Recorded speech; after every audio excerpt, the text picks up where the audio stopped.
In the not-so-distant past, black people couldn't live, shop, or even recreate where they wanted. During segregation, many of the national parks were off limits to people of color.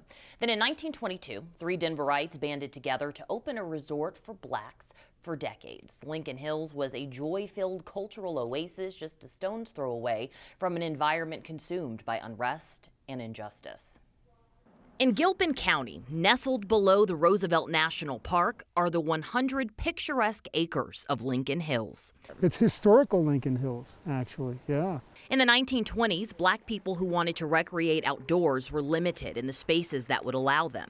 In 1922, 3 gentlemen from Denver established Lincoln Hills LLC for blacks to have a safe haven during the times of segregation. This was where they would come and, do hiking, fishing, recreate, camp out, and so forth. This was a bustling place in the summertime from May to late September, early October. The resort's energy was palpable and drew black families from all over Colorado and neighboring states and as far as the East Coast. Altogether, 30 places that African Americans can go, right?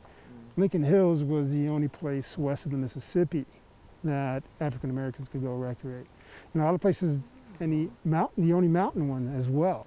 Lots were sold at $50 to $100, and families would erect cabins or use them as campsites, a refuge in the mountains at a time where relaxation was hard to find. This tavern nourished thirsty and hungry travelers making their way into town. YWCA used this building for programming for black kids who couldn't use their Denver location.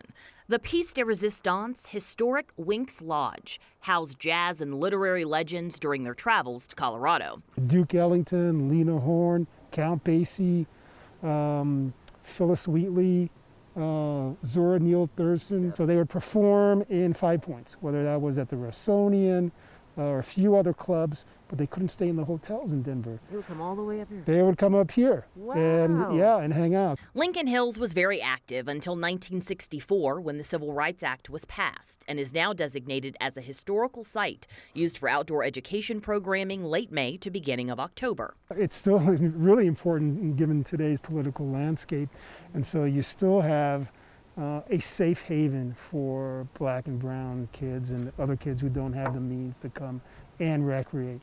Lincoln Hills Cares works with 50 nonprofits catering to black and brown youth who don't generally get experiences in the great outdoors. Learning how to fish, entomology, biology, outdoor survival skills, shelter building, you name it. It is important that they know that, hey, the outdoors belong to them as well, right? And so this is a place where they can safely learn that and then take those skills and hopefully carry it on, as they move on in life. Lincoln Hills remains full of life and history. Alexandra Lewis, 9 News. Lincoln Hills Cares Foundation takes donations for their outdoor programming, which starts up in May. There's a link on our website, 9news.com.